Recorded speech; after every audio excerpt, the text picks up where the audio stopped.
আবার চাঞ্চল্য যাদবপুরে, ঝিলে ভেসে উঠল ইংরেজি বিভাগের ছাত্রীর দেহ। আবার তোলপাড় যাদবপুর বিশ্ববিদ্যালয় চত্বর। যাদবপুর বিশ্ববিদ্যালয় ইংরেজি বিভাগের তৃতীয় বর্ষের ছাত্রীর রহস্য মৃত্যুর ঘটনায় চাঞ্চল্য ছড়িয়েছে ক্যাম্পাসে। বিশ্ববিদ্যালয়ের 4 নম্বর গেটের পাশের ঝিল থেকে অচৈতন্য অবস্থায় উদ্ধার হয়েছে ছাত্রীর দেহ। মৃতার নাম অনামিকা মণ্ডল। পড়ুয়াদের একাংশের দাবি, গতকাল রাতে বিশ্ববিদ্যালয়ের 4 নম্বর গেটের পাশের ঝিল থেকে অচৈতন্য অবস্থায় উদ্ধার করা হয় তাকে। বৃহস্পতিবার সন্ধ্যায় উদ্ধার হয় দেহ।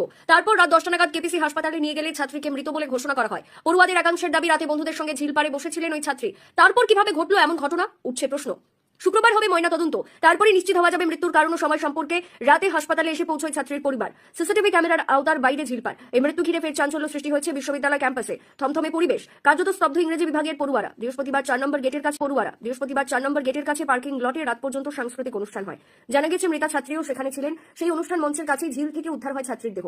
পুলিশের অনুমান, ঝিল সংলগ্ন ইউনিয়ন রোডের পাশ থেকে জলে পড়ে যান তৃতীয় বর্ষের পড়ুয়া। যেখানে ঘটনাটি ঘটেছে সেটি সিসিটিভি ক্যামেরার আওতার বাইরে। ফলে প্রশ্ন উঠছে, কিভাবে ঘটলো এমন ঘটনা, কেন কারো নজরে এলো না ওই ছাত্রী। শুক্রবার ঘটনাস্থলে আসবেন ফরেনসিক বিশেষজ্ঞরা। অস্বাভাবিক মৃত্যুর মামলা রুজু করেছে পুলিশ। দাদা কি বলবেন, একেবারে এক যাদবপুর ভাষা নেই, পরিষ্কার কথা বলার কোনো ভাষা নেই। কারণ এই ধরনের একটা মেয়ে, মানে এত ভালো, এত পড়াশোনার দিক থেকে আমরা ছোটো থেকে দেখে এসেছি, তার চলে যাওয়াটা আমরা মেনে নিতে পারছি না। এটা সকালবেলা ঘুম থেকে উঠে এই খবর পাওয়ার পর থেকে আর মানসিক দিক থেকে সত্যি ভেঙে পড়েছে। এর আগেও যাদবপুর বিশ্ববিদ্যালয়ের এর আগের টিমে মারা গেছে। এটা তো দিনের পর দিন এরকম চলতে পারে না। এটা কেন হচ্ছে, কি বৃত্তান্ত, এটা তো যারা সেই বুঝতে, আমাদের একটাই সন্তান ছিল, একটি সন্তান, তাদের বাবা মার পরিস্থিতি কি হবে আমরা বুঝতে পারছি না। আমাদের কাছে সত্যি খুব দুঃখজনক ঘটনা, এটা ভাবা যায় না। সকাল থেকে উঠে আর কোনো দিকে কিছু ভাবতে পারছি না। মেয়েটা প্রতি মুহূর্তে আমাদের চোখের সামনে ভেসে উঠছে।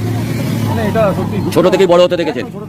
আমরা ছোট থেকে দেখেছি, তারপরে আজকে সকালবেলা এই ঘটনা দেখার, মানে শোনার পরে আর সত্যি মানে ভালো লাগছে না। আপনার নাম? আমার নাম প্রবীর কুমার রায়।